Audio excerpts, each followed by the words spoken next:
عام طور پر اس زندگی کے متعلق ہم علماء سے، مفتیان کرام سے مسائل پوچھتے ہوئے بھی ڈرتے ہیں، ڈر محسوس کرتے ہیں اور شرم محسوس کرتے ہیں۔ لیکن یہ ازدواجی تعلق میں تو یہ کہتا ہوں کہ بندے کو جب ایک نوجوان کا نکاح اولاد کا ماں باپ کرتے ہیں، دونوں کو طلاق کے تمام تر مسائل کا علم ہونا چاہیے۔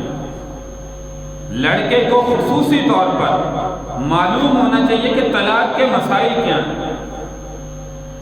اکثر جو ہے نوجوان بے وقوفی کر بیٹھتے ہیں، بعد میں پھر آتے ہیں جی مولوی صاحب کوئی حل نکالے، میں نے ایسے کہہ دیا، میں نے ایسے کہہ دیا، اور غصے میں کہا، کوئی کہتا ہے یہ کہا یہ کہا۔ تو یہ بعد کے مسائل پچھتاوے سے بہتر ہے کہ نکاح اور طلاق کے مسائل نوجوانوں کو پہلے سے سیکھنے چاہیے۔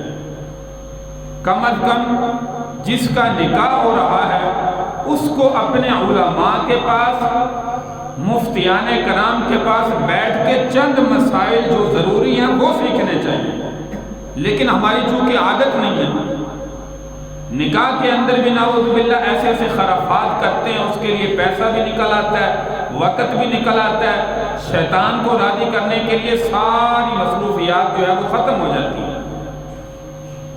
لیکن جو چیز ضروری ہے اس کے لیے جو ہے وہ ہم بھی اور نوجوان جو ہے وہ وقت نہیں نکالتے۔ یہ ماں باپ کی بھی ذمہ داری کہ اپنی اولاد کو جس کا نکاح کر رہے ہیں پہلے اس کو کسی عالم کے پاس بیٹھ کر، مفتی کے پاس بیٹھ کر اس کو مسائل سمجھائیں، سکھائیں کہ بیٹا یہ مسائل جا کے پہلے پوچھ لے، تو نے آگے ایک نئی زندگی شروع کرنی ہے اور نئی زندگی میں تجھے جو ہے وہ بڑے مسائل پیش آئیں گے۔